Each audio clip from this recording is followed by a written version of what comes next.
अस्सलाम वालेकुम वरहमतुल्लाहि वबरकातुहू। आपने मूवी देखी है कोई? ये कैसा सवाल है? क्योंकि अभी जो साहबा देखने वाले हैं, वो उनको आजकल जैसे कोई थ्रिलर मूवी बनती है ना, उस तरह की लगेगी। याद है हमने कॉन्स्टिट्यूशन की बात की थी मदीना की। उसमें एक सेक्शन ये कह रहा था कि अगर किसी से गलती से किसी का खून होता है, तो और वो इंसान अगर उसको पे नहीं करने की काबिलियत रखता है, ऐसे केस में मुसलमान और यहूदी सब मिलकर उसको रिपे करने में उसकी हेल्प करेंगे। तो 3 यहूदियों में से एक तो निकाला जा चुका था, बनु कैनुका, बचे थे 2। उसमें से एक का नाम था बनु नज़ीर। वाक़या कुछ ऐसा ही हो चुका था और कलेक्शन के लिए मोहम्मद सल्लल्लाहु अलैहि वसल्लम और कुछ सहाबा बनु नज़ीर के जो वो लोग किले में रहते थे बड़े-बड़े, उसके बाहर रहते हैं और उसको कहते हैं एक शख्स को कि ऐसी-ऐसी बात है। वो अंदर जाता है, डिस्कशन चलती है और उन लोगों में ये फ़ैसला और क्या होता है वहाँ पर, अभी हम उसको नहीं बताएँगे। हम लोग किस पर्सपेक्टिव में बात कर रहे हैं, जो सहाबा वहाँ पर देख रहे हैं, उसके हिसाब से। तो सहाबा को दिखाई दे रहा है कि मोहम्मद सल्लल्लाहु अलैहि वसल्लम ने कहा है अपनी बात, वो लोग अंदर गए हैं डिस्कशन करने के लिए और वो सहाबा अचानक से देखते हैं कि मोहम्मद सल्लल्लाहु अलैहि वसल्लम उठे और उठ के वहाँ से निकल लिए और सहाबा सोच रहे हैं ये क्या हो रहा है। अब वो लोग वापस आते हैं, तब जाकर पता चलता है। अब चलिए फ्लैशबैक। देखिए इसी तरह से मूवीज़ डिज़ाइन होती है ना। हाँ, कि पहले कोई सीन दिखा दिया जाता है जिससे आपको कुछ नहीं समझ में आता है और बाद में फ्लैशबैक दिखाकर समझ में आता है कि वो जो हुआ वो क्यों हुआ। हुआ ये था कि ये लोग अंदर जा रहे थे डिस्कशन करने के लिए, पैसे कलेक्ट करने के लिए। लेकिन ये लोग सोच रहे थे कि ये इंसान ऐसा है जिसकी वज़ह से हमारी पूरी जो है इज़्ज़त, हमारी पूरी जो कंट्रोल थी यहाँ पर, जो पावर था सब ख़त्म हो गया। सारा लीडरशिप इसके हाथ में चली गई। ये बहुत अच्छा मौका है, ये नीचे यहाँ पर खड़ा हुआ है, एक काम करते हैं ऊपर से एक पत्थर गिराते हैं और यहीं पर मामला को ख़त्म कर देते हैं। इससे पहले कि वो ऐसा कर पाते, जिब्रील अलैहिस्सलाम ने मोहम्मद सल्लल्लाहु अलैहि वसल्लम को इन्फॉर्म किया, मोहम्मद सल्लल्लाहु अलैहि वसल्लम इमीडिएटली उठ के वहाँ से निकल गए। और उसके बाद वहाँ मुसलमान आर्मी लेकर आए और इनके किले को बाहर से घेर लिया। ऑफ़ कोर्स क्योंकि उन्होंने वो करने की कोशिश की, जो कि उनको वहाँ से लात मार के बाहर निकालने के लिए काफ़ी थी। तो मामला ऐसा हो जाता है कि मुनाफ़िकीन जो है, वो फिर से इसको सपोर्ट करने की कोशिश करते हैं, जैसे कि बनु कैनुका को सपोर्ट किए थे। और इन लोगों को, यहूदियों को ये लोग बाहर से वादा करते हैं कि हम लोग आएँगे आपसे लड़ने के लिए, हम लोग आएँगे आपकी हेल्प करने के लिए, ठीक है? आप लोगों को कहीं कहीं नहीं निकाला जाएगा, कुछ नहीं किया जाएगा। लेकिन इस बार मुसलमान किसी भी कीमत पर कुछ सुनने को तैयार नहीं थे। आप ज़रा इमेजिन कीजिए और कंपेयर करने की कोशिश कीजिए। एक मुसलमान औरत की बेइज़्ज़ती की गई थी और एक मुसलमान की कत्ल किया गया था। ये चीज़ अगर काफ़ी था उन लोगों को, बनु कैनुका को बाहर निकालने के लिए मदीना से, तो रसूलुल्लाह सल्लल्लाहु अलैहि वसल्लम पर अटेम्प्ट टू मर्डर का क्या चार्ज लगना चाहिए? तो ये लोग कुछ कर नहीं पाए और फाइनली ये लोग बाहर निकले। मुसलमान कई दिन तक इनको घेर के रहे। कितना दिन तक अंदर बंद होके रहेंगे? फाइनली ये लोग बाहर आते हैं और ये फाइनल होता है कि तुम लोग यहाँ से निकलोगे, तुम लोगों को यहाँ पर रहने का कोई हक नहीं है। तुमने ट्रीटी को सिर्फ़ तोड़ा नहीं, उसको पूरा चूर-चूर कर दिया है। और जितना एक आदमी एक ऊँट में जितना कुछ सामान हो सकता है वो लेके जाएगा, उसके अलावा बहुत ज़्यादा सामान नहीं लेके जा सकता है। ठीक है? ऐसा नहीं है कि अभी जितना सामान ले जा सकते हैं लेके जाएँगे, फिर वापस आएँगे, फिर सामान उठाएँगे और लेके जाएँगे, ये कुछ दिन चलेगा, ये अलाउड नहीं था। एक बार निकलो और फिर वापस मत आना। तो ये लोग जो है अ, निकलते हैं और निकलने के दौरान क्या करते हैं, जो भी इनका घर वगैरह रहता है, पता है उनको कि अब मुसलमानों ने हमको बाहर निकाला है तो इन पर इन्हीं का जो है राइट हो गया है। उसको तोड़ना-फोड़ना शुरू करते हैं। जितना बर्बादी मचाना हो सकता था, वो बर्बाद करना शुरू कर दिए। इतनी जलन उनके अंदर कि मुसलमान जो है इसको यूज़ ना कर सकें। और उसके बाद वो चले जाते हैं रहने के लिए खैबर। खैबर एक जगह का नाम था, जो कि मदीना के बाहर था। वहाँ पर जाकर ये सेटल हो जाते हैं और ये नाम हम कुछ भी बिना मतलब का नहीं बताते हैं। अगर हम ये बता रहे हैं कि ये लोग जाकर खैबर में सेटल हो जाते हैं, आगे चल के इसका यूज़ होगा। अगर अब आप सूरह हशर की ट्रांसलेशन को पढ़ते हो, तो ही आप समझ सकते हो। जो शख्स ये कहता है कि हदीस पढ़ के मोहम्मद सल्लल्लाहु अलैहि वसल्लम की लाइफ़ को जानकर क्या होगा, कुरान अल्लाह का कलाम है, तो कुरान पर फ़ोकस किया जाए। तो ऐसे बेवकूफ़ों, ऐसे गधों को ज़रा बोलिए कि एक काम करो, सूरह हशर को एक्सप्लेन करके दिखाओ तुम। जितना अरबिक पढ़े हो, पढ़ लो, जितना ट्रांसलेशन अच्छा से अच्छा लाना ला दो, औकात है तुम्हारी, सूरह हशर को समझा के दिखा दो, बिना इस स्टोरी को जाने हुए। पता नहीं लोग कैसी-कैसी बेहुदा बातें करते हैं। अल्लाह कहते हैं कि मोहम्मद सल्लल्लाहु अलैहि वसल्लम के बारे में कि इनको फ़ॉलो करो, तो इनको फ़ॉलो करने के लिए उनके लाइफ़ में क्या हुआ ये जानना पड़ेगा। तो जो लोग कहते हैं कि हम कुरान को मानते हैं, हदीस को नहीं मानते, वो एक्चुअली कुरान को कभी नहीं मान सकते हैं, अगर इन आयात को वो कंसीडर करें तो। और कुरान को कभी भी पार्ट वाइज़ नहीं माना जा सकता। अगर आप कुरान की को मान रहे हो तो उसको 100% ही मान सकते हो। ये कहानी हो गई ख़त्म इनकी। अब याद कीजिए कि जंग उहद के लास्ट में अबू सुफियान ये कहते हैं कि अगले साल हम लोग मिलेंगे वापस से। तो मुसलमान जो है अगले साल, अब है ईयर नंबर 2, 3, 4, अभी 4th हिजरी चल रहा है, ओके। और यहाँ पर मुसलमान वंस अगेन एक आर्मी प्रिपेयर करते हैं और निकलते हैं। कुरैश भी निकल रहे थे उधर से, लेकिन फिर अबू सुफियान ने कहा कि देखो इस बार बहुत सूखा है और हमारी जानवर जो है उतने स्ट्रॉन्ग नहीं है, आगे चलकर दिक्कत हो सकती है, तो वापस आ जाते हैं। तो वो लोग वापस निकल लिए। तो लड़ाई हुई नहीं, लेकिन मुसलमानों को और भी तो कुछ हिसाब बराबर करने थे। जंग उहद में कुरैश अकेले नहीं आए थे, उनके साथ एक ट्राइब आया था जिनका नाम था बनु मुस्तलिक, ओके। और मुसलमानों को उनसे थोड़ा सा हिसाब क्लियर करना था। तो आर्मी जाती है बनु मुस्तलिक के पास, वो लोग बुरी तरह से हार जाते हैं, बुरी तरह से। सिर्फ इतना ही नहीं, मुसलमान जो है वहाँ पर जो प्रिजनर्स ऑफ वॉर हैं, जो लोग पकड़े जाते हैं, कैदी होते हैं, उनको ला रहे होते हैं। और मोहम्मद सल्लल्लाहु अलैहि वसल्लम क्या करते हैं, जो वहाँ की लीडर हैं उनकी बेटी से शादी कर लेते हैं। अब ज़रा देखिए इसका कितना ज़्यादा आपको फ़ायदा नज़र आएगा कि जो शख्स इनके वालिद होते हैं वो आते हैं और इस्लाम कबूल कर लेते हैं, ठीक है? जो बनु मुस्तलिक का लीडर है वो। और जैसे ही मुसलमानों को पता चलता है कि मोहम्मद सल्लल्लाहु अलैहि वसल्लम ने इनके लीडर की बेटी से शादी कर लिया है, तो वो कहने लगते हैं कि फिर तो ये सारे लोग हमारे रिश्तेदार हो गए, क्योंकि मोहम्मद सल्लल्लाहु अलैहि वसल्लम के ससुराल वाले हैं। तो वो सारे लोगों को आज़ाद कर दिया जाता है और समझिए कि एक पूरा ट्राइब इस्लाम कबूल कर लेता है। सुभान अल्लाह! तो एक शादी की वजह से कितनी बरकत हुई इस उम्मत में, ज़रा सोचिए। तो अभी से लेकर सारा मतलब कि हम एक-एक जो वाक़या गुज़रा है मोहम्मद सल्लल्लाहु अलैहि वसल्लम की लाइफ़ में जिसमें कि उन्होंने शादी की हो, उसके इतने ज़्यादा फ़ायदे थे, इतने ज़्यादा फ़ायदे थे जिसको गिनाना मुश्किल है। और वो जो रूल है इस्लाम में कि एक मुसलमान मैक्सिमम 4 कर सकता है एक वक़्त में, ये रूल मोहम्मद सल्लल्लाहु अलैहि वसल्लम पर अप्लाई नहीं होता था। सिर्फ़ वो इसके एक्सेप्शन थे। और इस चीज़ का इस पूरे उम्मत को इतना ज़्यादा फ़ायदा हुआ, इतना ज़्यादा फ़ायदा हुआ, जिसको आप किसी भी और तरीके से नहीं कर सकते हो। देखिए शादी एक ऐसा रिश्ता है जो कि किसी भी रिश्ते से अलग है, किसी भी रिश्ते से बढ़कर है। कोई भी अनजान इंसान आपका अपना कभी उतना नहीं हो सकता है, सिवाय शादी के। तो ये बात हुई। हाँ, तो किससे शादी की मोहम्मद सल्लल्लाहु अलैहि वसल्लम ने? उनका नाम कुछ और था, लेकिन उसका कुछ मीनिंग अच्छा नहीं बन रहा था, तो मोहम्मद सल्लल्लाहु अलैहि वसल्लम ने उनका नाम चेंज करके जुवैरिया रख दिया। तो जुवैरिया रज़ियल्लाहु अन्हा जो है वो बहुत ज़्यादा आगे चलकर दीन के करीब आ गईं। ऑफ़ कोर्स उन्होंने इमीडिएटली इस्लाम कबूल किया और इतनी ज़्यादा इबादत करती थी। एक वाक़या बड़ा खूबसूरत है, बड़ा खूबसूरत है कि वो मोहम्मद सल्लल्लाहु अलैहि वसल्लम थे उनके साथ। और जब मोहम्मद सल्लल्लाहु अलैहि वसल्लम निकल रहे थे फ़ज्र की नमाज़ पढ़ने के लिए, तो वो अपने इबादत की जगह पर बैठकर अल्लाह का ज़िक्र कर रही थी, जुवैरिया रज़ियल्लाहु अन्हा। जब वो वापस आए, तो सूरज उग चुका था और वो जुवैरिया रज़ियल्लाहु अन्हा उसी जगह पर बैठी हुई थी। और मोहम्मद सल्लल्लाहु अलैहि वसल्लम ने पूछा कि क्या तुम तब से अल्लाह की इबादत कर रही हो, ज़िक्र कर रही हो? तो उन्होंने कहा कि हाँ। मोहम्मद सल्लल्लाहु अलैहि वसल्लम ने कहा कि क्या मैं तुम्हें कुछ ऐसे अल्फ़ाज़ ना बताऊँ, जो कि सिर्फ़ 4 वर्ड्स हैं, ऑफ़ कोर्स, सिर्फ़ 4 वर्ड्स हैं। लेकिन उनके अगर अजर की बात करें तो वो तुमने जितनी भी अभी तक इबादत की, जितना भी ज़िक्र किया उससे भी ज़्यादा है। तो फिर अगर हमारे पास नेकियां कमाने का इतना अच्छा तरीका है, इतना अच्छा ऑफ़र होगा, तो हम लोग कैसे उसको छोड़ सकते हैं? तो वो कौन कलिमात थे? सुब्हानल्लाहि व बिहम्दिही अदद खल्क़िही व रिज़ा नफ्सिही व ज़ीनत अर्शिही व मिदद कलिमातिही। बहुत खूबसूरत, बहुत खूबसूरत कि अच्छा आप इसको सर्च भी कर सकते हो इंटरनेट पर, सुब्हानल्लाहि व बिहम्दिही अदद खल्क़िही व रिज़ा नफ्सिही व ज़ीनत अर्शिही व मिदद कलिमातिही।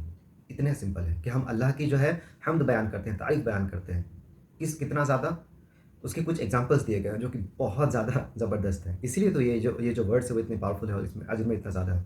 हम अल्लाह की तारीफ़ बयान करते हैं उन सारी चीज़ों के बराबर, जितना कि अल्लाह ने इस दुनिया में क्रिएचर्स बनाए हैं। अल्लाह ने कितने ज़्यादा मखलूक़ात बनाए हैं, कितनी भी ख़ल्क़ कहा गया है तो उसमें लिविंग नॉन लिविंग सब आता है। तो आप सोच सकते हैं।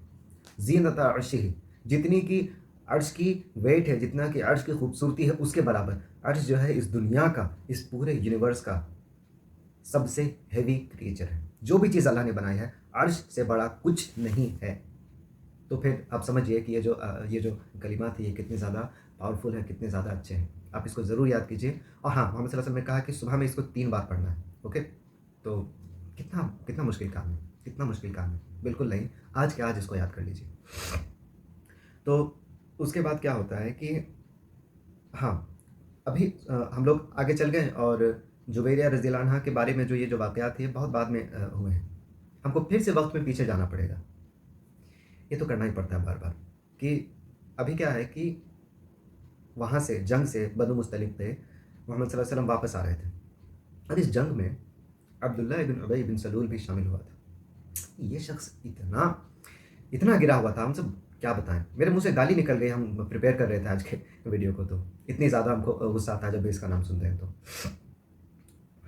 हाँ, ये भी इसमें शामिल हुआ और ये चाह रहा था कि मुसलमान, ये देख रहा था कि मुसलमान जहाँ भी जा रहे हैं वहाँ पर इतने ज़्यादा पैसे मिल रहे हैं, तो फिर क्यों ना हाथ धो लिया जाए में इसमें भी। वापस आते वक़्त ये सोच रहा था कि मुसलमानों के बीच में हम लोग फूट डालेंगे और इसका कंट्रोल कहाँ पर था? अंसार के बीच में, क्योंकि वहाँ का लीडर बनने वाला था ये। और उसको कहता है कि देखो तुम लोग जो है, तुम लोग अपना सारा पैसा, सारा घर, सब कुछ इन लोगों को दे रहे हो। ये लोग तुम्हारे पैसों की वज़ह से पल रहे हैं, ठीक है? किसको कह रहा है? अंसार को कह रहा है, क्योंकि वो लोग अलग करना चाहता है उनको से। और बोलता है कि अ, अगर तुम छोड़ दोगे ना इन लोगों पर खर्च करना, ये लोग इधर-उधर छिटक जाएँगे और कहीं के नहीं रहेंगे, ठीक है? और ये सबसे घटिया बात वो ये कहता है, सबसे गिरी हुई बात, कि जैसे ही मदीना में हम लोग वापस लौटेंगे ना, तो जो ज़्यादा इज़्ज़त वाला है, वो जो कमज़ोर और जो नीच है, उसको बाहर निकाल देगा, इन्फीरियर जो है उसको बाहर निकाल देगा वहाँ से। अस्तग़फ़िरुल्लाह, वो मोहम्मद सल्लल्लाहु अलैहि वसल्लम की बात कर रहा था। और एक सहाबी जो कि उस वक़्त बच्चे थे, बच्चे ज़ैद बिन अरक़म रज़ियल्लाहु अन्हु, वो आते हैं और मोहम्मद सल्लल्लाहु अलैहि वसल्लम को कहते हैं कि ऐसी-ऐसी बात ये लोग कर रहे हैं। और मोहम्मद सल्लल्लाहु अलैहि वसल्लम अब्दुल्लाह बिन उबई बिन सलूल को बुलाते हैं और कहते हैं, पूछते हैं उससे कि क्या ऐसा कुछ मामला है? वो अल्लाह की कसमें खाने लगता है और बोलता है कि ऐसा कुछ भी नहीं है। बताइए। और वहाँ पर जो लोग थे, वो कहने लगे कि अच्छा ये बच्चे से हो सकता है कि गलती हो गई सुनने में ये वो।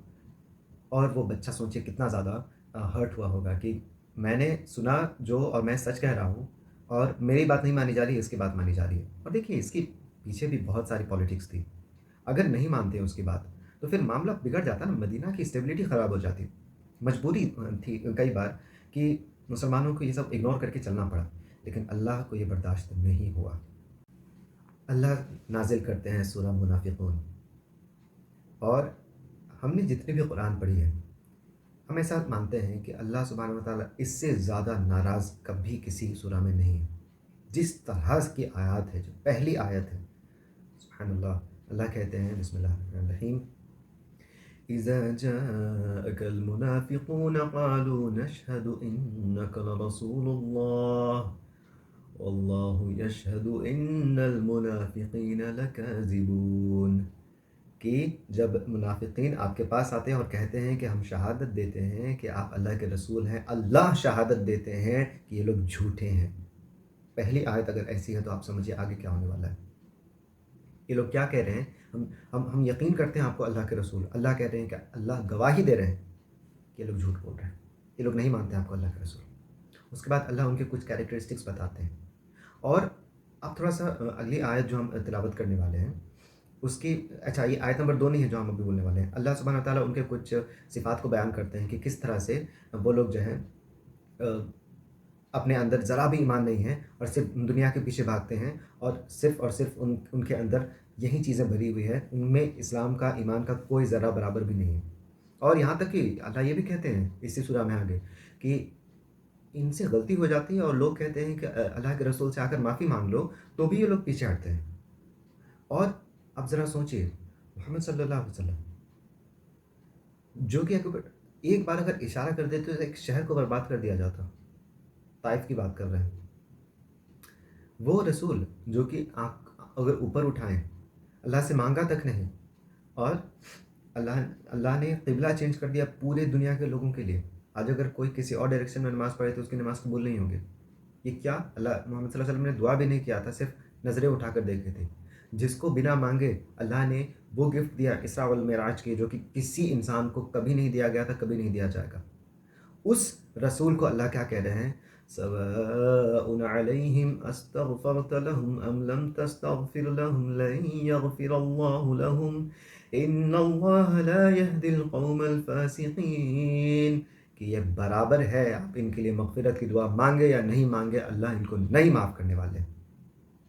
محمد صلی اللہ علیہ وسلم کو کہہ رہے ہیں آپ اگر یہ چیز چاہیں بھی نہ تو ہم آپ کو نہیں دیں گے، ان کو مغفرت نہیں ملنے والی ہے، یہ لوگ حدوں کو پار کر چکے ہیں اب، اور اللہ جو ہے فاسقوں کو ہدایت نہیں دیتا ہے۔ اور اس کے بعد اللہ سبحانہ و تعالیٰ ایگزیکٹلی وہی ورڈز کو کوٹ کرتے ہیں جو کہ وہ بچہ زید بن ارقم کہہ رہا تھا، هم الذين يقولون لا تنفقوا على من عند رسول الله حتى ينفضوا قل الله خزائن السماوات والأرض ولكن المنافقين لا يفقهون يقولون لئن رجعنا إلى المدينة ليخرجن الأعز منها الأذل وَلِلَّهِ الْعِزَّةُ وَلِرَسُولِهِ وَلِلْمُؤْمِنِينَ وَلَكِنَّ الْمُنَافِقِينَ لَا يَعْلَمُونَ۔ سبحان اللہ، اگر کوئی عربک نہیں بھی سمجھتا ہے تو ان آیات کی جو انٹینسنس ہے، انٹینسٹی ہے، اس سے سمجھ سکتا ہے کہ یہ بات کتنی زیادہ سیریس ہو رہی ہے۔ اور یہ چیز ایک امپورٹنٹ بات ہے، آپ قرآن کی ہر آیت کو ایک ٹون میں نہیں پڑھ سکتے ہو، کیونکہ اللہ سبحانہ و تعالیٰ ایک ٹون میں پورے قرآن میں بات تھوڑی نہ کر رہے ہیں، تو آپ اسی طرح سے پڑھو، اس لیے امپورٹنس ہے قرآن سمجھنے کی۔ اللہ کہہ رہے ہیں کہ یہ لوگ کہہ رہے ہیں کہ ان لوگوں پر، اللہ کے رسول پر خرچ مت کرو، تو پھر جیسے تم خرچ کرنا بند کرو گے تو یہ لوگ الگ الگ ہو جائیں گے۔ اللہ کہہ رہے ہیں اس کے جواب پر کہ پورے دنیا اور آسمان کے خزانہ اللہ کے پاس ہے، لیکن یہ جو منافق ہے یہ لوگ سوچتے نہیں، ان کے پاس ذرا بھی دماغ نہیں ہے، اس کے بعد تو حد پار کر دیتے ہیں۔ یہ لوگ کیا کہہ رہے تھے اس کے بعد کہ جیسے ہی مدینہ میں ہم لوگ جائیں گے تو پھر جو لوگ زیادہ عزت والے ہیں، وہ جو نیچے ہیں، جو لوگ انفیریئر ہیں، ان لوگ اس کو باہر کر دے گا۔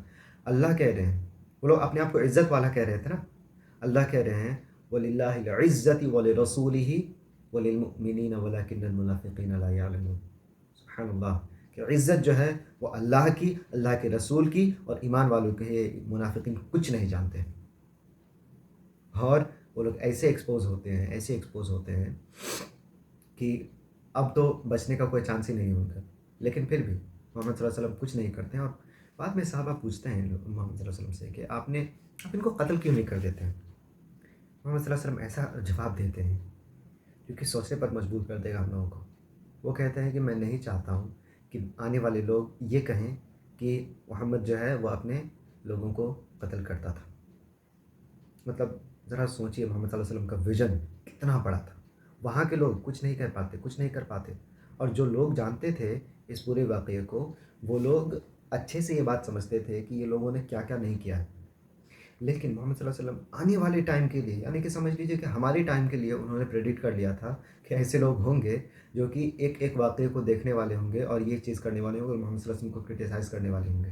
انہوں نے یہ چیز پسند نہیں کیا، اور انہوں نے کہا کہ چلو یہ لوگ جو ہے اللہ کی قدر ہے، یہ لوگ ایسے ہی رہیں گے اور ان لوگوں کو اللہ ایسے ہی برباد کر دیں گے، ہم کو ان لوگوں سے اس طرح سے ڈیل کرنے کی ضرورت نہیں، اس سے اچھا امپریشن نہیں جائے گا۔ مسلمان ابھی گرو کر رہے تھے، ڈیولپ کر رہے تھے، اگر باہر یہ تو ابھی کی بات ہو گئی، وہاں کے لوگ اگر یہ جانتے کہ جو شخص ایسا ہی سمجھتے نا کہ یہ لوگ محمد صلی اللہ علیہ وسلم کے اگینسٹ گئے تو انہوں نے اس کو قتل کر دیا، کتنی غلط امیج بنتی ہے ان کی۔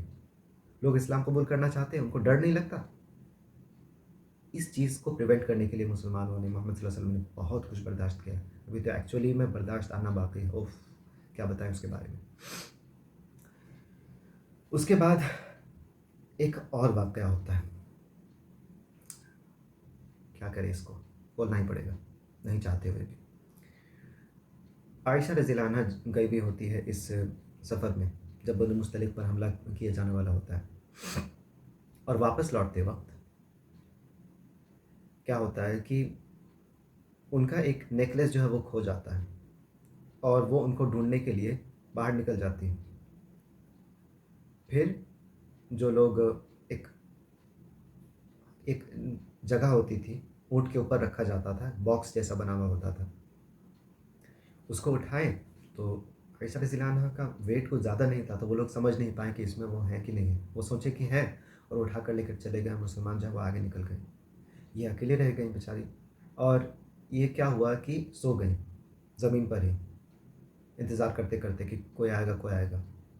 तो उसके बाद उन्होंने कहा कि मैंने बस एक आवाज़ सुनी, इन्ना लिल्लाहि व इन्ना इलैहि राजिऊन। मतलब कि एक जो सहाबी ने उनको देखा था, वो पहचान गए थे। वो बस ये दुआ कर रहे ये पढ़ रहे थे ताकि वो उठ जाएँ नींद से, क्योंकि उनको ये भी एप्रोप्रिएट नहीं लग रहा था उस सहाबी को रज़ियल्लाहु अन्हु कि वो आयशा रज़ियल्लाहु अन्हा को जगाएँ, और उनको वो अनकम्फ़र्टेबल सिचुएशन हो जाता ना। तो फिर क्या हुआ कि वो जब आँखें खोली और देखा, तो वो एक सहाबी थे, और उन्होंने क्या किया कि आयशा रज़ियल्लाहु अन्हा को वापस मदीना लेकर आए। ये चीज़ जब मुनाफ़िकीन देखे, स्पेशली अब्दुल्लाह इब्न उबय इब्न सलूल, उसने शुरू कर दिया एक ऐसा घिनौना हरकत। उन्होंने आयशा रज़ियल्लाहु अन्हा के अगेंस्ट जो है बहुत ही गिरी हुई बातें फैलाना शुरू कर दिया पूरे मदीना में। स्टार्ट उसने किया था, उसके लोगों ने उसको, मुनाफ़िकीन ने फैलाना शुरू कर दिया। और किसी को इसका आइडिया नहीं था, किसी को इसका आइडिया नहीं था। और उसके बाद क्या हुआ कि 2 तरह के लोग थे इसको सुनने के बाद। एक वो लोग थे जो कि बस सुनकर ये कह रहे थे कि अच्छा ऐसा हुआ था, वैसा हुआ था, ये इधर गया, वो उधर गया, वो उन्होंने कहा हाँ सुना है, ये वो ऐसा कह रहे हैं। यानी कि गॉसिप जिसको कहते हैं, बात को फैलाना बिना किसी प्रॉपर एविडेंस के, वो कर रहे थे। और कुछ लोग ऐसे थे जो कि आयशा रज़ियल्लाहु अन्हा का नाम ही जैसा आ रहा था, वो कह रहे थे अल्लाह की कसम है कि वो कभी इस तरह की कोई हरकत नहीं कर सकती हैं, ये झूठ है। यही 2 कैटेगरी के लोग थे। कुछ लोग बात को फैला रहे थे, कुछ लोग कह रहे थे ये बोलो ही मत, ऐसा ना नहीं हो सकता, नामुमकिन बात है, ये झूठ है, ये इल्ज़ाम है। उसके बाद क्या हुआ कि आयशा रज़ियल्लाहु अन्हा एक बार अपने एक रिश्तेदार, जो कि जिनका नाम मिस्ताह था, उनकी माँ के साथ बात कर रही थी। और जो मिस्ताह हैं, वो सहाबी है, मुहाजिर हैं। उनकी माँ कहती हैं आयशा रज़ियल्लाहु अन्हा को कि मिस्ताह जो है वो तो बर्बाद हो गया, वो तो तबाह हो गया है। तो आयशा रज़ियल्लाहु अन्हा कहती है कि आप किसी ऐसे शख्स के बारे में ये बात कैसे कह सकते हो जिसने जंग बदर में शिरकत किया? आपने कहा, याद है ना जंग बदर में जो लोग शरीक हुए उनकी फजीलत। तो उनकी माँ ने कहा कि तुम्हें नहीं पता है यहाँ क्या चल रहा है मदीना में? तब जाकर वो वाक़या उन्होंने बताया, वो रोने लगी और वो वापस आईं, ठीक है, अपने घर।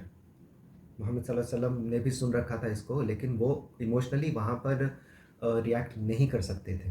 बात बहुत ज़रूरी है। क्यों? क्योंकि वो कोई आम इंसान नहीं थे, वो वहाँ के लीडर थे। अगर वो ये कह देते कि नहीं ये झूठ है और ऐसा कुछ नहीं हुआ है, तो लोग कहते कि देखो इनके पास एक केस आया और इन्होंने उसकी जाँच नहीं की, और क्योंकि इनकी वाइफ़ इसमें शामिल थी, तो उन्होंने मामले को दबाने के लिए कह दिया कि ये ठीक है और वो गलत है। याद है यूसुफ़ अलैहिस्सलाम के वाक़ये में क्या था? आपने स्टडी किया है इसको? तो क्या हुआ था कि जो वहाँ के जो मिनिस्टर थी, उसकी वाइफ़ जो है यूसुफ़ अलैहिस्सलाम के पीछे पड़ी हुई थी, और एक बार उनको दौड़ा रही थी एक तरह से समझ लीजिए, और वो पकड़ लिया। तो मामले को दबाने के लिए जानता था वो भी मिनिस्टर कि उसकी वाइफ़ जो है वो गिरी हुई थी, लेकिन उसने यूसुफ़ अलैहिस्सलाम को जेल में डाल दिया। मोहम्मद सल्लल्लाहु अलैहि वसल्लम भी चाहते तो ऐसा कर सकते थे, लेकिन उन्होंने नहीं किया, क्योंकि वो इंसाफ़ के सिंबल थे। इमोशनली वो रिएक्ट नहीं कर सकते थे इस पर, वो बर्दाश्त करके रहे। आयशा रज़ियल्लाहु अन्हा भी समझ गए कि मोहम्मद सल्लल्लाहु अलैहि वसल्लम उनको सपोर्ट नहीं कर रहे हैं। उन्होंने एक्सप्लिसिटली पूछा नहीं कि आपका इस बात में क्या कहना है? कोई वाइफ़ अपने हस्बैंड से कैसे ये सवाल कर सकती है? ज़रा सोचिए ना। उन्होंने बस इतना कहा कि मैं अपने घर जा सकती हूँ, अपने माँ-बाप के पास? तो उन्होंने कहा कि हाँ, क्यों नहीं, जाओ। उनकी माँ जो थी, आयशा रज़ियल्लाहु अन्हा की माँ, उन्होंने इस मामलों को बहुत ज़्यादा सीरियसली नहीं लिया। उनको पूरा भरोसा था अपनी बेटी पर। उन्होंने कहा कि यार ये सब तो होते रहता है, लोग जो है ना शायद तुमसे जलते हैं इसलिए ऐसी बातें फैला रहे हैं। लेकिन आयशा रज़ियल्लाहु अन्हा इसको हो ही नहीं सकता था कि वो लाइटली लें। उन्होंने बहुत ज़्यादा सीरियसली लिया। ओके। उसके बाद 1 महीना गुज़र गया। आयशा रज़ियल्लाहु अन्हा रो-रो के हालत ख़राब हो गई। खाना-पीना इनका ना के बराबर हो रहा था, और मोहम्मद सल्लल्लाहु अलैहि वसल्लम बर्दाश्त कर रहे थे। और फाइनली मोहम्मद सल्लल्लाहु अलैहि वसल्लम आयशा रज़ियल्लाहु अन्हा से ऐसी बात पूछते हैं जो कि शायद आयशा रज़ियल्लाहु अन्हा की उस वक़्त उतनी मैच्योरिटी नहीं थी कि बात को समझ सकें। उन्होंने पूछ लिया साफ तौर पर कि देखो, अगर तुम अगर तुम मासूम हो, अगर तुमने कुछ नहीं किया है, तो अल्लाह सुब्हानहू व तआला तुम्हारा नाम क्लियर कर देंगे। यानी कि वो अल्लाह जो है मुझे बता देंगे कि तुम जो है तुमने कुछ नहीं किया है। اور اگر ہاں یہ لائن بڑا خطرناک رہ گیا تھا ان کے لیے، اگر تم نے ایسا کیا ہے تو پھر اللہ سے معافی مانگو، اللہ تمہیں معاف کر دیں گے۔ اور یہ چیز سن کر عائشہ رضی اللہ عنہ کا جو دکھ تھا وہ غصے میں تبدیل ہو گیا ہے کہ میرے ہسبینڈ اگر شبد کا کیسے استعمال کر سکتے ہیں، ان کے من میں ایک پاسبلٹی بھی کیسے ہو سکتی ہے کہ میں ایسا کر سکتا ہوں۔ ایکچولی نہیں تھی، لیکن بولا نا، ایک لیڈرشپ کا پوزیشن ہونا کوئی آسان چیز نہیں ہے، وہاں پر آپ آنکھ بند کر کے فیصلہ نہیں کر سکتے ہو۔ اور اس کے بعد عائشہ رضی اللہ عنہ بہت زیادہ غصہ ہو گئی، یہاں تک کہ بات کرنا بند کر دیا محمد صلی اللہ علیہ وسلم سے۔ اور اس کے بعد جو ہے اللہ سبحانہ و تعالیٰ قرآن میں سورہ نور میں آیات نازل کرتے ہیں، جھاڑ کے رکھ دیتے ہیں ان منافقین کو اور ان لوگوں کو جو لوگ اس بات کو بنا ایویڈنس کے یوں ہی پھیلا رہے تھے، ان کو مزہ آ رہا تھا بات کرنے میں۔ اور یہ سن کر عائشہ رضی اللہ عنہ حیران ہو جاتی ہیں۔ ہاں، اللہ ایک امپورٹنٹ بات کہتے ہیں کہ جو لوگ سنے تھے اس معاملے کو، ان کو کہنا چاہیے تھا کہ سبحان اللہ، یہ چیز جھوٹ ہے، یہ چیز جو ہے الزام ہے، بہتان ہے، ہمیں اس کے بارے میں بات نہیں کرنی چاہیے۔ اللہ کیا کہہ رہے ہیں؟ اگر کوئی اس طرح کی بات آپ کے کانوں پر پڑتی ہے، آپ اس کو ڈسکس ہی مت کرو، تو پھر دوسروں تک پہنچانا تو دور کی بات ہے۔ ایک مسلمان کی پرائیویسی ایسی ہونی چاہیے۔ اور اللہ نے بہت سخت نیم نازل کیا ہے۔ اگر کوئی شخص کسی انسان کے بارے میں، کسی دو لوگوں کے بارے میں اس طرح کی چیزیں بتاتا ہے، اس کو 4 آئی وٹنس چاہیے جو کہ اس گناہ کو ہوتے ہوئے دیکھیں، 4 آئی وٹنس، اگر وہ ایسا پروڈیوس نہیں کر پاتا ہے تو پھر اس کو 80 کوڑے لگیں گے، 80 لیشز۔ سمجھ رہے ہیں ایک کوڑا کتنا مضبوط اور کتنا سخت ہوتا ہے؟ 80 کوڑے اس شخص کو لگیں گے جو نہیں 4 گواہ لا سکے گا۔ آپ سے ایک کامن سینس کے بات پوچھتے ہیں، یہ جو گری ہوئی حرکت ہے، کون 4 آدمی کے سامنے کرے گا؟ نہیں ہو سکتا ہے نا، کبھی بھی نہیں ہو سکتا اگر کوئی اس چیز کو کرنا چاہے تو۔ اس کا مطلب ہے کہ ہمیں اس کے بارے میں کبھی نہیں بولنا چاہیے۔ اس کا صاف مطلب ہے کہ ہمیں اس کے بارے میں کبھی نہیں بات کرنی چاہیے۔ یہ چیز ایز اے رول آپ سمجھ لیجیے۔ اور اللہ صاف کہہ رہے ہیں کس کے بارے میں؟ یاد رکھیے، جو لوگ اس بات کو شروع کیے تھے وہ لوگ تو الگ ہی لیول پر ہیں۔ جو لوگ ایسی باتوں کو بنا سوچے سمجھے پھیلاتے ہیں اور شک کرتے ہیں، ان لوگوں کے بارے میں کہہ رہے ہیں کہ یہ لوگ نہ اس دنیا میں خوش رہیں گے نہ آخرت میں، اللہ ان کو دونوں جگہ عذاب دینے والے ہیں۔ اتنا زیادہ خطرناک ہے۔ اللہ کہہ رہے ہیں تمہاری نظر میں یہ کوئی معمولی سی چیز ہے، جیسے کہ ہم لوگوں کو لگتا ہے نا نارمل سی چیز کسی کے بارے میں بات کرنے میں، اللہ کہہ رہے ہیں کہ میری نظر میں یہ بہت بھاری چیز ہے، بہت بھاری۔ تو یہ ہو جانے کے بعد عائشہ رضی اللہ عنہا جو ہے وہ بہت حیران ہو جاتی ہے۔ وہ سوچتی ہے کہ مجھے اتنی تو امید تھی کہ اللہ سبحانہ و تعالیٰ محمد صلی اللہ علیہ وسلم کو بتائیں گے یا خواب کے ذریعے ان کو پتہ چلے، لیکن اللہ قرآن میں آیت نازل کریں گے میرے ڈیفینس میں، یہ میں نے کبھی نہیں سوچا تھا۔ اب سوچیے یہ چیز تب نازل ہوئی تھی اور زندگی بھر لوگ، قیامت تک لوگ اس کو پڑھیں گے، اور عائشہ رضی اللہ عنہا کی کیریکٹر اور ان کے ایمان کی جو ثبوت ہے یہ وہ لوگ بھی دیں گے جو لوگ عائشہ رضی اللہ عنہا کے اگینسٹ بات کرتے ہیں ٹو دس ڈے۔ ایسے منافقین، ایسے ظالم آج بھی ہیں، لیکن وہ بھی اسی قرآن کو مانتے ہیں اور اسی قرآن میں یہ آیات کو پڑھتے ہیں۔ یہ ہو جانے کے بعد معاملہ دھیرے دھیرے نارمل ہوتا ہے اور عائشہ رضی اللہ عنہا اور محمد صلی اللہ علیہ وسلم کے بیچ میں چیزیں پھر سے ٹھیک ہونے لگتی ہیں اور سب کچھ جگہ پر آ جاتا ہے۔ لیکن ابو بکر رضی اللہ عنہ، وہ جو مستح ہیں، ان پر بہت زیادہ خرچ کیا کرتے تھے، ان کو ڈونیشن دیا کرتے تھے کیونکہ وہ ان کے رشتہ دار تھے اور غریب تھے کافی، اسی لیے ہیلپ کیا کرتے تھے۔ ابو بکر رضی اللہ عنہ قسم کھا لیتے ہیں، اللہ کی قسم ہے اس پر میں دوبارہ کبھی خرچ نہیں کرنے والا ہوں۔ یہ بہت اچھا اسٹیٹمنٹ ہے۔ کوئی کسی کی بیٹی کے بارے میں ایسے بات کرے، صرف بیٹی نہیں، محمد صلی اللہ علیہ وسلم کی وائف کے بارے میں ایسے بات کرے، پھر اس کو تو قتل کر دینا چاہیے۔ لیکن کیا کہہ رہے وہ کہ بس میں جتنا اس کو دے رہا تھا یہ دینا میں بند کر دوں گا۔ اللہ سبحانہ و تعالیٰ قرآن میں آیت فرماتے ہیں کہ اللہ نے جن کو دے رکھا ہے، اللہ نے جن پر نعمت عطا کی ہے، ان کو اس طرح سے نہیں کہنا چاہیے، ٹھیک ہے؟ تو ایک کام کرو، معاف کر دو۔ کیا تم نہیں چاہتے ہو کہ اللہ تمہیں معاف کرے؟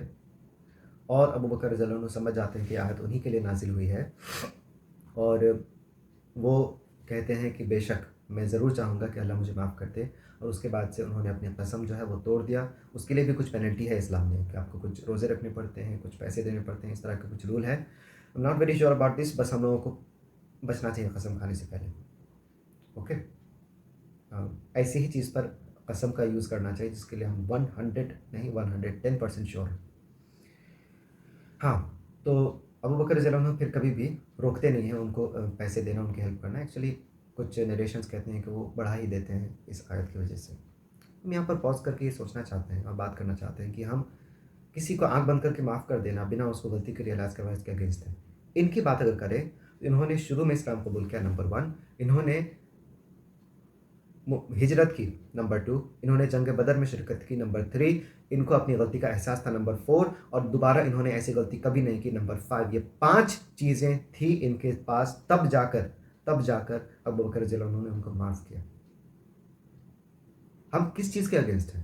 ہم ان لوگوں کے اگینسٹ ہے جب سامنے والا اپنی غلطی سے ذرا بھی اس میں پچھتاوا نہیں. سوری بول دینے سے کیا ہوتا ہے, کوئی گھنٹہ فرق نہیں پڑتا. ہم کو زیادہ تر کیسز میں سامنے والے کی سوری جھوٹی ہی لگتی ہے, کیونکہ ہم نے دیکھا ہے کہ سوری بول کے آرام سے غلطی ہوتی ہے, بہت کیجولی سوری بول دیتے ہیں نا, ہم سمجھ جاتے ہیں, دیکھنا کچھ دن بعد سیم غلطی کریں گے, اور کرتے بھی ہیں.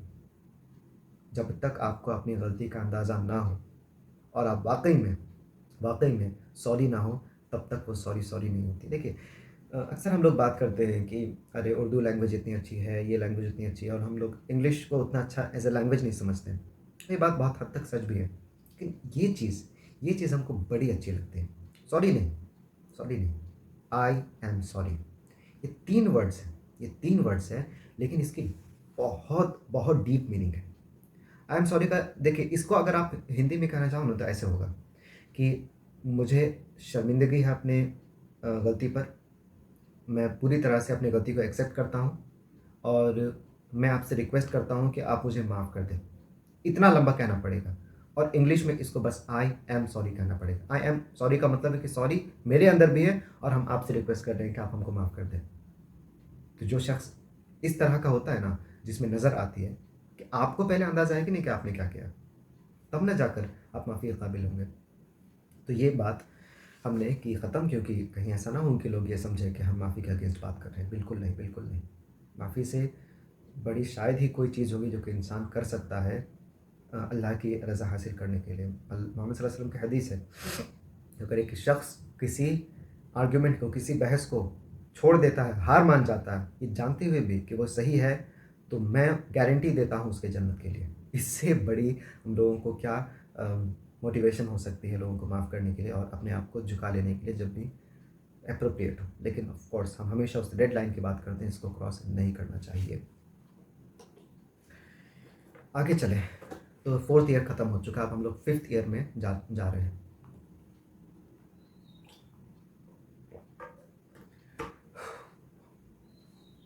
جو لوگ مدینہ سے نکالے گئے تھے, بنو نذیر, جو کہ محمد صلی اللہ علیہ وسلم کو اسیسینیٹ کرنے کی کوشش کیے تھے, وہ لوگ سوچتے ہیں, وہ لوگ خیبر میں جا کر سیٹل ہو جاتے ہیں اور بہت ڈیولپ ہو جاتے ہیں. اب تک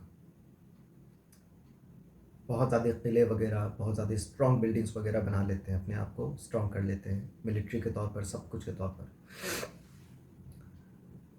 ان کا جو آگ لگا ہوا تھا اندر سے, کہاں وہ لوگ سپنے دیکھ رہے تھے مدینہ میں سب کچھ واپس کرنے کی, پہلے کے جیسا, الٹا لات مار کے باہر نکال دیا گیا. سوچتے ہیں کہ کون ہمارا ساتھ دے گا مسلمانوں پر حملہ کرنے کے لیے. یہ لوگ جاتے ہیں ایک ٹرائب کے پاس, بہت اسٹرانگ تھا اور لڑائی کے لیے جانا جاتا تھا, جس کو بولتے ہیں غطفان. اس کو جا کر کہتے ہیں کہ اگر ان لوگوں کے خلاف لڑنے کے لیے تم ہم کو لوگ دو گے, اگر یہ لوگ لوگ کا ڈیمانڈ کریں, اس کا مطلب ان کی عادت رہی ہوگی لوگوں کو لڑائی کے لیے پہلے سے تیار رکھنے کے لیے اور ان کو پرووائڈ کرنے کے لیے. جیسے کہ گنڈے ہوتے ہیں نا, گنڈے, ان کا ایک گروپ ہوتا ہے اور کہتا ہے کہ دیکھو میں اتنے پیسے تمہیں دوں گا, تم ہم کو اتنے لوگ دے دو.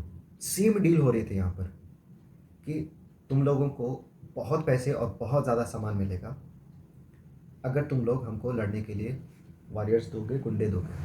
وہ لوگ تیار ہو جاتے ہیں. اس کے بعد دیکھتے ہیں کہ ارے قریش تو سب سے بڑے دشمن ہیں مسلمانوں کے, تو وہ لوگ جاتے ہیں قریش کے ساتھ ڈیل کرنے کے لیے کہ دیکھیے ہم لوگ ہیں, ہمارے ساتھ ایسا ہوا ہے, ہم لوگ اس کو اتنے پیسے دے رہے ہیں. غطفان ہمارے ساتھ ہے، آپ بھی قریش کو کہتا ہے کہ آپ بھی ہمارے ساتھ آئیے، تینوں مل کر چلتے ہیں، اور جو نہیں ہو سکا تھا بدر میں، جو نہیں ہو سکا تھا احد میں، وہ اب یہ لوگ کرنے کی تیاری کر رہے ہیں۔ اور ہم نے کہا تھا نا، عرب ہسٹری کی سب سے بڑی آرمی 10,000 کی آرمی، ہم لوگوں کو جنگ بدر کی 1,000 کی آرمی بڑی لگ رہی تھی، جنگ احد کی 3,000 کی آرمی بہت بڑی لگ رہی تھی، 10,000 کی آرمی آ رہے تھے مسلمانوں کو اور وہاں کے ایک ایک لوگوں کو ہمیشہ کے لیے ختم کرنے کے لیے۔ محمد صلی اللہ علیہ وسلم کو اس کی جانکاری ملتی ہے، صحابہ سے ڈسکس کرتے ہیں اور سمجھ جاتے ہیں یہ لوگ کہ یہ جو ہے اف اف اف ایسا کچھ کرنے آ رہے ہیں جس کا ہم نے کبھی سامنا نہیں کیا اس سے پہلے۔ ونس اگین کوئی مطلب ہی نہیں بنتا تھا مدینہ میں رہ کر انتظار کرنا کہ ان کو آنے دو اور مدینہ میں ان کو جا کر ہرا دیں گے، ہو ہی نہیں سکتا تھا کہ اس سے ڈائریکٹلی لڑ سکے۔ سلمان الفارسی رضی اللہ عنہ جو کہ پرشین امپائر کے تھے، اور جب وہ پرشین امپائر سے آئے تھے، اس وقت پرشیا دنیا کا سب سے بڑا سپر پاور تھا، رومن امپائر سے بڑا اس وقت کا۔ تو وہ کہے کہ ہمارے ایریا میں جب ایک بہت بڑی آرمی آتی ہے جس کے بارے میں آپ کو پہلے سے پتہ ہوتا ہے کہ ہم اس کو فیس نہیں کر سکتے ہیں، تو ہم لوگ ایک بڑا سا گڈھا کھودتے ہیں سامنے جس کو کہ وہ لوگ پار نہ کر سکیں۔ اور مدینہ کے چاروں اور گڈھا کھودنا تو ناممکن سا ساؤنڈ کرتا ہوگا نا، لیکن اتنا بھی ناممکن نہیں تھا۔ مدینہ میں ایک طرف شہر، ایک طرف پہاڑ، ایک طرف کھجور کے کھیت، ایک ہی انٹرنس تھا جہاں سے مدینہ میں کوئی آرمی حملہ کرنے کے لیے آگے آ سکتی تھی۔ اور صحابہ نے ڈسکس کیا اس کے بیچ میں اور اس کو ایگری کر لیا گیا، اور محمد صلی اللہ علیہ وسلم نے جتنے لوگ ہو سکتے تھے سب کو بلایا اور سب کو دے دیا گیا اتنا اتنا کام، انکلوڈنگ محمد صلی اللہ علیہ وسلم خود اس میں گئے۔ اور 6 دن لگاتار مسلمان کام کرتے رہے، اور 10 کلومیٹر کا گڈھا کھودا گیا، 10 کلومیٹر لمبا، سمجھ رہے ہیں؟ 10 کلومیٹر اتنا بڑا گڈھا کھودا گیا۔ مسلمان کا کھانا پینا، یہاں تک کہ باتھ روم یوز کرنے سے پہلے بھی پرمیشن لے کے جاتے تھے، اتنا ریگولرلی کام کر رہے تھے مسلمان۔ ایک صحابی جو ہے وہ بھوک سے پریشان ہو گئے، لیکن انہوں نے دیکھا کہ محمد صلی اللہ علیہ وسلم اپنے پیٹ میں پتھر باندھے ہوئے تھے، بھوک کی شدت اتنی زیادہ ہو گئی تھی۔ اللہ اکبر اللہ اکبر۔ امام الانبیاء، دنیا پوری کائنات کے سب سے عزیز مخلوق، اور ان کو بھوک اس طرح سے ستا رہی تھی کہ اس کو برداشت کرنے کے لیے انہوں نے اپنے پیٹ میں پتھر باندھے ہوئے تھے۔ سوچے صحابہ کا کیا حالت ہو رہا تھا، منافقین بیٹھ کے وہاں ریلیکس کر رہے تھے۔ ایسے ہی اللہ تھوڑی نہ فرماتے ہیں کہ یہ جہنم کے سب سے گھٹیا اور سب سے نچلے درجے میں جلنے والے ہیں۔ ایک صحابی کو یہ دیکھا نہیں جاتا ہے، برداشت سے باہر ہو جاتا ہے، تو وہ کہتے ہیں یا رسول اللہ، میرے گھر میں آپ کے لیے دعوت ہے، آپ آئیے، ہو سکتا ہے تو کچھ لوگوں کو ساتھ میں لے لیجیے۔ اور محمد صلی اللہ علیہ وسلم چلا کر بولتے ہیں صحابہ چلو ہم سب کی دعوت ہے، اور سارے صحابی نکل جاتے ہیں، یہ دوڑ کے جاتے ہیں اپنے گھر پر اور اپنی وائف کو کہتے ہیں کہ ارے سارے لوگ آ رہے ہیں، کیا کیا جائے۔ تو محمد صلی اللہ علیہ وسلم ایک انسٹرکشن دیتے ہیں ان کو کہ جو وہ ایک برتن جو ہوتا ہے جس کو چڑھایا جاتا ہے، انہوں نے کہا تھا کہ اس کو اتارنا مت، مطلب آگ جلنے دینا، وہ چڑھے ہوئے رکھنے دینا، اس کو ہٹانا مت وہاں سے۔ محمد صلی اللہ علیہ وسلم خود جاتے ہیں، اس برتن سے گوشت نکال کے دینا شروع کرتے ہیں، پورے آرمی کو 1 بائی 1، سارے لوگ کھا لیتے ہیں، پھر بھی اس میں بچ جاتا ہے۔ اللہ سبحانہ و تعالیٰ نے یہ جو میریکل ہے محمد صلی اللہ علیہ وسلم کو نہ جانے کتنی بار دیا، 2-3 بار تو ہم لوگ سن چکے ہیں، اور بھی بہت بار ہیں۔ تو اس چیز سے مسلمانوں کا ایمان جو ہے وہ اور زیادہ بڑھ جاتا ہے، وہ اور زیادہ بوسٹ اپ ہو جاتے ہیں اور جاتے ہیں پوری مضبوطی کے ساتھ کام کرنے کے لیے۔ اور ایک پتھر ایسا آتا ہے جس کو مسلمان چاہ کر بھی توڑ نہیں پاتے ہیں، اور محمد صلی اللہ علیہ وسلم ایک صحابی فرماتے ہیں کہ ان کی طاقت اتنی تھی، ہم لوگ اس کے بارے میں پتہ نہیں بات کیوں نہیں کرتے ہیں۔ وہ کہتے ہیں کہ ان کو 30 آدمی کے برابر طاقت تھی محمد صلی اللہ علیہ وسلم کو، 30 آدمی۔ ایسا نہیں تھا کہ وہ حمزہ رضی اللہ عنہ یا عمر رضی اللہ عنہ کے جتنے بڑے جائنٹ تھے اور بہت بڑے اور لمبے چوڑے تھے، اللہ نے ایک طرح سے میریکل ان کو دیا تھا۔ ایک بار انہوں نے ہتھیار کو چلایا، پتھر جو ہے ٹکڑا ٹکڑا ہونے لگا اور اسے لائٹ نکلی، اور اس لائٹ سے اور 2 بار کیا اور ختم ہو گیا، بڑا سا پتھر۔ محمد صلی اللہ علیہ وسلم نے پہلی بار کہا کہ اللہ اکبر، اللہ نے مجھے جو رومن امپائر ہے اس کی چابی دے دی. دوسری بار میں کہا کہ اللہ نے مجھے پرشین امپائر کی چابی دے دی. یہ مسلمان اپنی جان بچا کر مکہ سے مدینہ میں آئے اور وہ لوگ حملہ کرنے جا رہے ہیں. مسلمانوں کو اتنی طاقت نہیں ہے کہ وہ ڈائریکٹلی ان کو فیس کر سکے اور بچنے کے لیے گڈھا کھود رہے ہیں. اور محمد صلی اللہ علیہ وسلم کہہ رہے ہیں کہ یہ جو دنیا کے سپر پاورز ہیں ان کی چابی ان کے پاس ہے. منافق لوٹ پوٹ کر کے ہنس رہے تھے ان پر، لیکن ان کو کیا پتا کہ بس کچھ سالوں کی بات ہے، ابو بکر رضی اللہ عنہ خلیفہ بنیں گے، اس کا عمر رضی اللہ عنہ خلیفہ بنیں گے، ان کے لائف میں پوری دنیا کی سب سے بڑی سپر پاور اسلام بن جائے گی. یہ ایسا ریولیوشن لائے محمد صلی اللہ علیہ وسلم جو محمد صلی اللہ علیہ وسلم کے دشمن ہیں نا، اسلام کے دشمن ہیں نا، وہ بھی مانتے ہیں. تو یہ نیچرل نہیں ہے، نارمل نہیں ہے. ایک آرمی کو ڈیولپ کرنے میں ایک لوگوں کو سویلائزیشن بنانے میں سینکڑوں سال لگ جاتے ہیں، اور یہاں پر ایک ڈیکیڈ کی بات ہے پوری دنیا پلٹ کے رکھ دیا انہوں نے. اللہ کی مدد تھی. اور اس کے بعد آتے ہیں قریش، لیکن وہ دیکھتے ہیں ان کے سامنے ایک ایسی چیز ہے جس کو وہ پار نہیں کر پا رہے ہیں. اور اب کیا ہوتا ہے وہ دیکھنا بہت ضروری ہے. لیکن اتنا تو آپ کو بتا دیں اگلے ایپیسوڈ کے لیے کہ ایسی حالت ہو جاتی ہے کہ اللہ قرآن میں فرماتے ہیں کہ تم اتنے زیادہ خوف میں آ گئے تھے کہ تمہاری جو دل ہے وہ تمہارے گلے تک آ گئی تھی، تمہارے منہ تک آ گئی تھی. ہم لوگ جب بہت تیز ہارٹ بیٹ کرتے ہیں نا تو اس کو پالپیٹیشن کہتے ہیں، ہمیں اپنی ہی دھڑکنیں سنائی دینے لگتی ہیں. اور تمہارے من میں اللہ کے لیے ایسے خیال آنے لگے تھے، مطلب آپ سمجھ رہے ہو، بہت اچھے لوگ جو ہے ان کو لگ گیا تھا کہ ختم، آج آخری دن ہے. ایسا خوف، اور تب جا کر اللہ کی مدد آئے. تو انشاءاللہ اس زبردست لڑائی کے بارے میں نیکسٹ ایپیسوڈ میں بات کریں گے. سبحان اللہ و بحمدہ، سبحانک اللہم و بحمدک، اشہد ان لا الہ الا انت، استغفرک و اتوب الیک. السلام علیکم و رحمۃ اللہ وبرکاتہ.